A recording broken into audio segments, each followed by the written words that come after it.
Hello, in this video I'm going to cover how to build on beam builds depending on which type of resource pool you are stacking into, either Magicka or Stamina. I'm going to cover this because it can change and fluctuate based on how you're sitting on your build. If you're a max Magicka build, then you need to build a little bit differently, and then if you're a Stamina build, then you can build another way. So I'm going to cover both of those and explain why you need to do this.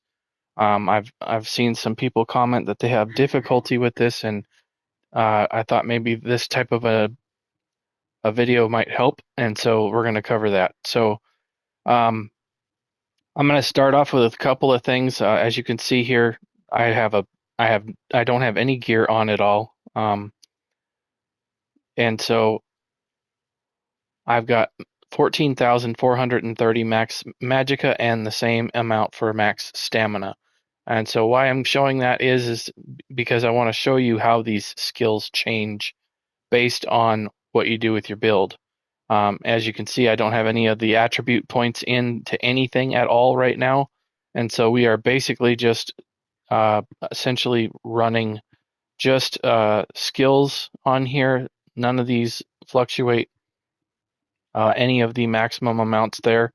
Um, I am a dark elf, so this evenly distributes maximum magicka and stamina evenly. So that's not going to influence the numbers of the skills either. So what I'm going to cover specifically in this is how the Herald of the Tome skills um, change, because for the most part you'll use Soldier of Apocrypha, Curative Rune forms, kind of in a more of a selective manner to fill in certain fights. Maybe if you're asked, for example, to run Rune of the Colorless Pool for your group, or maybe they ask for a DPS to run Xena's Empowering Discs for the group. That's been the case for me in the past sometimes, where I'll run both of those to just help out the group, giving minor recoveries and minor courage, something like that, or keep uptime on minor vulnerability and minor brittle with this. So, but I'm going to mainly focus on Herald of the Tome. But keep in mind there are some other skills in the uh, Arcanist toolkit that change based on your max resource, such as the heal here, the Runemend heal, the very top skill on the curative rune forms. This will change based on what your maximum resource is, and so will the chakram shields. This will also change based on your maximum resource. Xena's always is a Magicka costing skill, so there are some things you just have to look for this purple text that says cost determined by highest maximum resource, and it will change based on what you're building into. So just keep that in mind, that is a very unique aspect of Arcanists, and I think it's probably why some people have difficulty, because they just look at a build online or something like that and see that they slot certain skills, but then they want to do a Magicka build and they don't understand how to change the build. And so I'm going to cover that right now in the video here. So I'm going to cover the stamina build first, because that is probably the most common, and then we're going to go into what you need to change if you flip into a Magicka build. So to start off, I'm just going to put all of my points into stamina so that we can trigger that maximum resource to change to be stamina in this case. So we'll just put all of the points here into stamina and we'll confirm that. And as you can see, now I have a higher stamina pool than Magicka, so that is going to change how these skills reflect. So we'll go here and we'll look and see, and the Exhausting Fatecarver costs stamina, and the Fulminating runes cost Magicka. This is kind of a different skill, so it costs Magicka because it follows the lower resource. So this kind of really helps with you with sustain by drawing from the opposite resource, so you're not stacked into one. But how you build for a stamina build traditionally,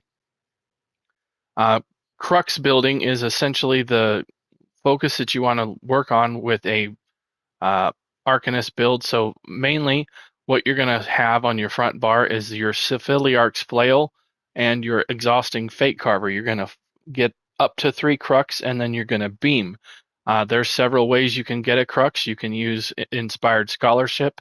You can get a Crux from Cruxweaving Fatecarver, the Cruxweaver armor here, rather. Also, the Arcanist class passives, the masteries, can give you a Crux as well. There's a couple of ways to get them there. If you also use the class set from Infinite Archive called the Spattering Disjunction, this has been upgraded now, so it will provide you a Crux for free. This acts very similar to how the class mastery script, or now they are called class focus script, used to act on the banner for the Arcanist. This now gives you a free Crux if you're using 5 pieces of this set. So that's a very strong set to choose. But basically on this setup, what you need to do is get 3 Crux up. Usually you're going to need to keep at least 1 cast of the Cephaliarch's Flail up, and then whenever you have 3 Crux, you need to stop what you're doing and beam. Now, while you're beaming, very good idea to just keep an eye on all your skills to see what's going to drop off and what you need to reapply before you start generating Crux again and going back into your beam session. So that is essentially the nuts and bolts of how you run the stamina build. Kind of brushed over that really quickly because I think it's probably way more common than the Magicka version. And so I think a lot of people already kind of know how to do this, and it's a lot simpler. And in my opinion, it's easier to sustain this. And so I wanted to just cover that really quickly in case it needed to be covered. But now we're going to go into some more detail with the Magicka version. So I'm going to go ahead and respec my points and put them into Magicka so we can flip everything on its head and change everything here. And we'll go into the skills and check those out now as soon as I get all these points into 64 here. And that's going to flip the difference to make the Magicka be 21,534. And as you can see, there it is. We've got more max Magicka now, and so that is going to make the skills cost Magicka, as you can see. Now, Cephaliarch's Flail, this morph never changes. So this is one of the skills that I want to highlight and talk about. Cephaliarch's Flail is your Crux builder on your stamina build. If you go ahead and remorph this, let me back out and get into a respec mode here. If you remorph this to Tentacular Dread, this is now a Crux consumer. And why this is a Crux consumer is it has more powerful damage taken aspect to it. If you use 3 Crux and hit this, it increases the amount of damage that your enemy takes with the ink debuff. Instead of 5, they take 11% more damage. So in a Magicka Arcanist build, you want to try and keep this up at least every 20 seconds so that you keep that ink debuff. So basically the rotation is going to change. So your main Crux builder now becomes the Runeblades skill. So let me just confirm that respec there so I can move the skills around here and we can talk about that. So I'm going to put the Crux builder here on my front bar, and I've got the Tentacular Dread sitting on my back bar here, and I'll cover that in just a second. So now, with all of this going on, you still have these on the back bar, and now Fulminating Rune now costs stamina because I'm in a Magicka build. So the thing that is difficult to sustain on an Arcanist that is a Magicka build is because you've got your Crux builder being Magicka, your beam being Magicka, and then you also have Inspired Scholarship being Magicka as well. So this can be tough to keep up because you're casting this is Magicka, this is Magicka, and this is Magicka. On a stamina build, this is always Magicka, so you've got an opposite resource here for Inspired Scholarship, and then your front 2 skills are stamina, so they're balanced out a little bit more. All of these other skills are kind of flex. So the main focus here is getting a Crux from Inspired Scholarship, hitting your Crux builder here on your front bar with Escalating Runeblades, and then beaming. So if you're going to hit, I'll just put this into work here on this guy here. So we'll just build a Crux, and then I'll just hit that, and now I've got my 3 Crux, and then I can beam. So that's the main focus of a Magicka. You just build a Crux until you have 3, and then you want to beam. And as you can see, I'm out of resources because I don't have any food or anything working. But that's essentially the nuts and bolts of a Magicka build. So if you want to get into a more advanced rotation where you're keeping up an ink debuff, for example, you would get 3 Crux up, then well, I'm going to have to put on a tripod or something here because this is running out of resources pretty badly. So we'll put on a tripod there, and we'll just I'll put on a Magicka food for the demonstration. So that should help. So if you're wanting to do a Magicka build, you're going to need to get up an advanced one. That is, you're going to need to get up 3 Crux like this, and then hit your ink debuff, and then you're going to want to get 3 Crux again, and then beam. Now, as you can see where the debuffs are just ahead, you're going to want to make sure that you're watching that ink debuff when it drops off, because then you want to get your Crux up again, and then hit your ink debuff. So as you can see, it's a little bit more complicated of a rotation, because you're now, instead of just having your ink apply with your Crux builder, you're switching to a different Crux builder in the Runeblades version. So there are 2 morphs to this. One of them hits in an AoE, and the other one increases your critical chance rating for the Runeblade skill. I'm not really partial to either one. I think either one are basically kind of interchangeable. The main power in your build is going to be from your Fatecarver. So just keep that in mind. That's how you need to build for your Arcanist, or any beam build if you're using it for subclassing. Your Crux builder needs to be your focus, and understanding where you get your Crux from. There are a couple of things you can get a Crux from that will kind of ease up that rotation. You can put Cruxweaver armor on, and when you get attacked, this will give you a Crux. So that can help out. However, if you're in a trial situation where you're not taking a whole lot of damage, then this might be not as active as it could be in solo situations, for example. This is probably going to give you a lot of Crux all the time. So that's going to be a lot more helpful in those situations. But the Magicka version is harder to sustain because you've got a lot more stuff stacked into Magicka than you do on a stamina build where it's a little bit more balanced out. So that is why I tend to recommend people use a stamina version more so, is it's just easier to sustain in most cases. I'll cover also in this video, medium armor is what you should be stacking into in most of your PvE builds for a lot of reasons, but I'll give you just a high level overview.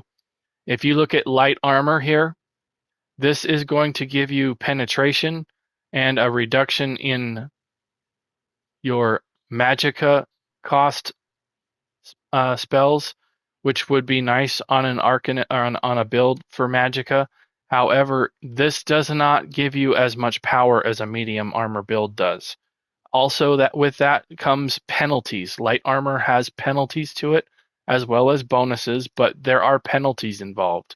If you look at what medium armor gives you, there are only bonuses. There are no negatives. So when you stack heavily into medium armor on your build, you are only getting bonuses with no drawbacks. So you're going to get more critical damage and more standard damage. The critical damage comes from the dexterity passive, and then the standard damage comes from the agility passive. So this really stacks up much better on DPS builds for PvE, because this is only going to improve your build without any drawbacks. If you put in more light armor, then you're going to have some drawbacks to that, such as, for example, you're going to take more damage from martial attacks, and it's going to increase your block cost. So if you're in instances where you need to block, it's going to cost you a lot more. So, for example, right here on this build with no gear on, my block cost is at 1710, and you're always going to block with stamina. So, for example, if we just build in a traditional old school, we'll put it that way, old school um, I don't know, pre High Isle chapter. We'll put it that way. A lot of times DPS would build with 5 pieces of light armor. This cost is going to go up, and you block with stamina. On a Magicka build, you're not going to have a large pool to block with, so you're probably going to die more often with that involved. So while you do get some bonuses for stacking into Magicka, or excuse me, light armor, um, I don't think that they really kind of benefit as much. You get a little bit more penetration, but honestly, with an Arcanist, you don't need extra penetration. As you can see, I'm just here on a standard Arcanist with no gear on, and I'm already at 3100 penetration. And that's with 2 Arcanist skills on my front bar. No weapons, no armor of any kind benefiting from this, and I already have 2 skills giving me more penetration with the Splintered Secrets passive that gives you 1240 penetration per skill that you slot from your Herald of the Tome. So if you go on the back bar here, I've got 1, 2, 3, 4 skills. And so if you look at the Splintered Secrets here, I've got 4,960 penetration on my back bar. So you don't really need penetration from the light armor to help you. It does increase your critical chance, but there are a lot easier ways to increase that and get more damage and more critical damage. Down here in this category, this is where you look at for your critical damage. So make sure that you build with medium armor, 5 pieces minimum. I would say you probably need 6. And then also, if you're gonna build, make sure you're using a build that gives you recoveries, because that's going to help a lot. Your Ghastly Eyeball is really going to be helpful. Just give it a try. I know that sometimes it can be scary for some people to only run around on an 18,000 health bar or something like that, but it really doesn't make that big of a difference to get 22,000 health with a different type of food that is going to sacrifice your recoveries. So I would suggest trying that out and giving it a chance, because I think that's probably going to be where you're going to find some breathing room basically in your build. But I wanted to cover that in a video. Hopefully I didn't go over that too quickly. On a Magicka build, you're going to want to use the Escalating Runeblades, or the other version is called the Writhing Runeblades. Either one of those will generate a Crux on your Magicka build, and then you're going to want to use either Exhausting Fatecarver or Pragmatic Fatecarver. The Pragmatic version doesn't last as long, but it gives you a damage shield, so it makes you a little tankier. And then the Exhausting is pretty much a full damage 4.5 second beam, whereas the Pragmatic, or excuse me, the Exhausting Fatecarver lasts longer when you have more Crux up. So instead of the 4.5 seconds that's on the tooltip here, you can get another second long of a beam for the cast. So that's the difference there. That is going to cost you a little bit more.